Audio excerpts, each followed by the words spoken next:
Copyblogger started a little over 10 years ago, actually, as a one-person blog. It was founded by my business partner. His name is Brian Clark. And, he started the same way everybody starts a blog with, 2 readers, his own email address and his second email address. The name comes from that intersection between blogging, which is now social media or, the social web, and copywriting. So actually persuasion, writing with an intention to get somebody to do something. It could be making a sale. It could be getting somebody to take a certain political action or sign up for an email list. And he was just interested in exploring that intersection for himself. He was an attorney and gave that up because he just really didn't enjoy it. Started a real estate practice. That gave him more freedom. He didn't particularly enjoy that either, but a lot of those early ideas from Copyblogger came out of what he was doing with his real estate practice. And so he was living it. He was doing it.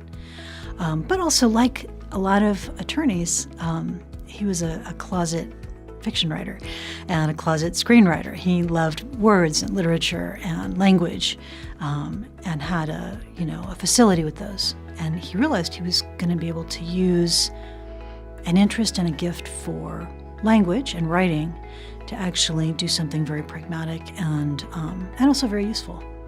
He kind of applied everything he learned to his own blog. It started to grow. It started to grow really rapidly. And within a couple of years, it was a massive, massive, influential blog on the topic of, at that time, using blogging for business. The term content marketing didn't even really exist when he founded the blog. And he was a heretic at that time. It was absolutely heretical that blogging, this pure, sacrosanct, medium of blogging, could be used for business. And now, of course, it's so mainstream and accepted and ordinary. I started off as a reader. I was a fan. I found it very useful.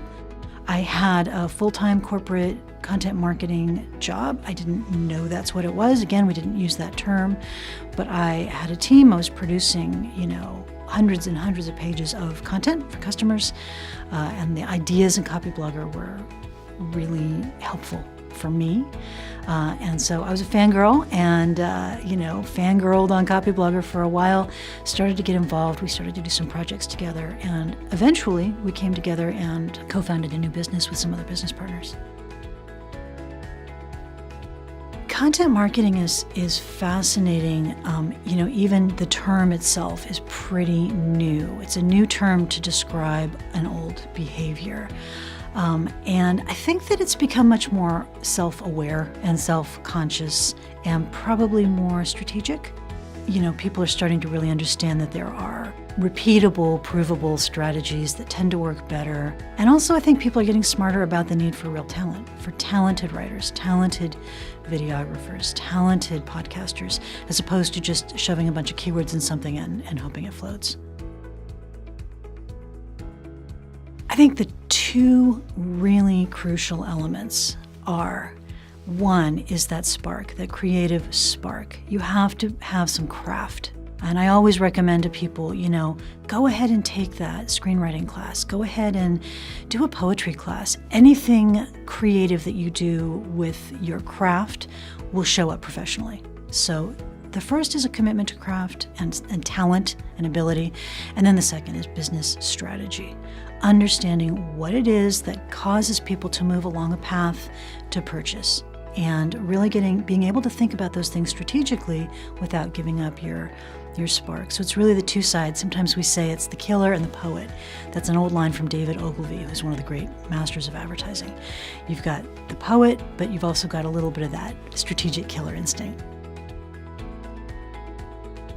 This course really was designed to help people who have that interest in language or creating content, video content, text content, audio content, and they want to become more professional about it. They want to learn the strategies. They want to understand how different kinds of content go together to serve a business purpose, because it's more than just being talented and it's more than just being bright.